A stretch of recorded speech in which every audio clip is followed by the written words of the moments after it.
গুন্ডাদের হাত থেকে বাঁচাতে গিয়ে সুদীপাকে মন্দিরের কালীমায়ের সামনে বিয়ে করলো আদিত্য। হ্যাঁ বন্ধুরা, অনুরাগের ছোঁয়া সিরিয়ালে আজকের পর্বতে আমরা এমনটাই দেখতে চলেছি সুদীপা যখন মন্দিরের উদ্দেশ্যে রওনা দেয় তখন অফিসার আদিত্য তার ভাইয়ের সাথে কথা বলতে থাকে। সে বলে দাদা ভাইয়ের বইয়ের যে ছবি সেটা আমাকে পাঠাতে।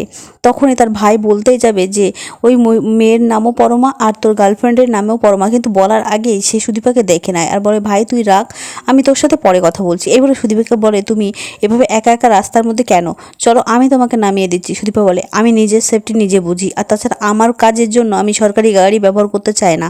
এই বলে সুদীপা সেখান থেকে চলে যায়, কিন্তু অফিসার আদিত্য বুঝতে পারে সুদীপার কোনো বিপদ, তাই সে কিন্তু সুদীপার পিছু পিছু যেতে থাকে। অন্যদিকে দেখা যায় সুন্দরের গুন্ডাগুলো সুদীপাকে ফলো করে আর দেখতে পাই যে অফিসার আদিত্যর পুলিশ গাড়ি।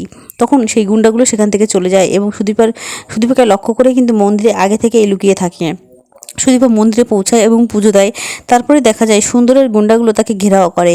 সুদীপা বুঝতে পারে কোনো একটা বিপদ ঘটতে চলেছে। সে সেখান থেকে পালাতে গেলেই তাকে আটকে দেয় সেই গুন্ডাগুলো। ওদিকে আদিত্য এসে কিন্তু সেই গুন্ডাগুলোর সাথে ভীষণভাবে মারামারি করতে থাকে। আমরা অন্যদিকে দেখতে পাবো আদিত্য দাদা অভ্রর জন্যই তারা যায় পরমাদের বাড়িতে এবং পরমাকে দেখতে। সেখানে গিয়ে অভ্র পরমাকে দেখে পুরো ফিদা হয়ে যায়। পরমাকে দেখে সে প্রথম দেখাতেই পছন্দ করে নেয়। দেখে পরমাকে দেখতে গেলে পরমা কিন্তু অন্যমনস্ক হয়ে শুধুমাত্র আদিত্যর প্রথম দেখার কথাই ভাবতে থাকে। আদিত্যর সাথে কথাবার্তা, আদিত্যর সমস্ত কথা নিয়ে সে মগ্ন হয়ে থাকে। ওদিকে দেখা যায় অভ্রর মা জিজ্ঞাসা করে পরমা তুমি কি ঠিক আছো, তোমার শরীরটা ঠিক আছে? তখন পরমার মা বলে ওঠে আসলে আজকে ওর শরীরটা একটু ঠিক নেই, মানে একটু খারাপ আছে।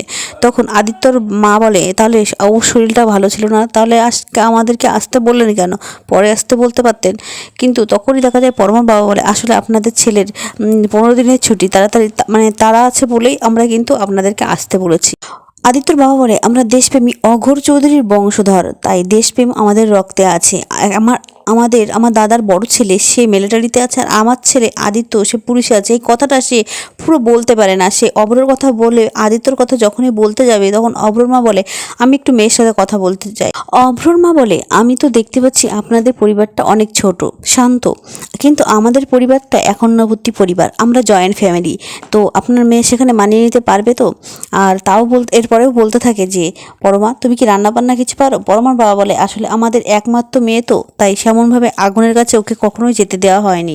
পরমার বাবা বলে আমার মেয়ে রান্নাবান্না সেরকম না পারলেও কাস্টার্ড কেক এগুলো বানাতে পারে। তখন আদিত্যর জেঠিমা বলে বাড়ির লোক 3 বেলা কি এসব খেয়ে থাকবে? তখন আদিত্যর মা বলে রান্নার কি ব্যাপার, আমি তো সব রান্না করি, আমি নাই শিখিয়ে পড়িয়ে নেব।